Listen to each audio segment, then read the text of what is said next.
ഈ കപ്പല് അപകടമില്ലാത്ത രീതിയിൽ കൊണ്ടുപോകാൻ കഴിയുന്ന തരത്തിൽ ചരക്ക് കൈകാര്യം ചെയ്യുന്ന സാങ്കേതിക വിദ്യകളിലും മാറ്റം വരും. അങ്ങനെ മാറ്റം വരുമ്പോൾ കണ്ടെയ്നർ വെള്ളത്തിൽ പോയെന്നോ കപ്പൽ ചെരിഞ്ഞെന്നോ തീ പിടിച്ചെന്നോ ഒക്കെയുള്ള വാർത്തകൾ പതിയെ പതിയെ ഇല്ലാതാവുകയും ചെയ്യും. അതായത് അനിയന്ത്രിതമായ രീതിയിൽ കപ്പലുകളുടെ ആയിരക്കണക്കിന് കപ്പലുകളുടെ പ്രവാഹം കേരള തീരത്ത് പ്രത്യേകിച്ച് അറബിക്കടലിൽ ഉണ്ടായ സാഹചര്യത്തിലാണ് കപ്പൽ അപകടങ്ങൾ വാർത്തകളായി മാറുന്നത്. ഇതൊരു സ്വാഭാവിക കാര്യം മാത്രമാണ്.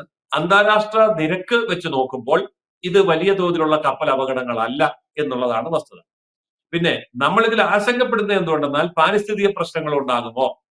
കപ്പൽ അപകടങ്ങളിൽപ്പെട്ട അറബിക്കടലിൽ കലരുന്ന രാസവസ്തുക്കൾ കഴിച്ച മീൻ അടുത്ത ദിവസം നമ്മുടെ വീട്ടിൽ വരികയും നമ്മൾ ആ മീൻ കഴിച്ച അപകടത്തിലാവുകയും ചെയ്യുമോ എന്നൊക്കെയുള്ള ആശങ്ക നമ്മുടെ മാധ്യമങ്ങൾ ശരിക്കും പൊലിപ്പിക്കുന്നത് കൊണ്ട് ഇപ്പൊ മീൻ കച്ചവടക്കാരും നമ്മളും എല്ലാം ആശങ്കയിലാണ്. കൂടുതൽ വാർത്തകളും വിശേഷങ്ങളും നിങ്ങളിലേക്ക് എത്താൻ ABC മലയാളം സബ്സ്ക്രൈബ് ചെയ്യുക, ബെൽബട്ടനും അമർത്തുക.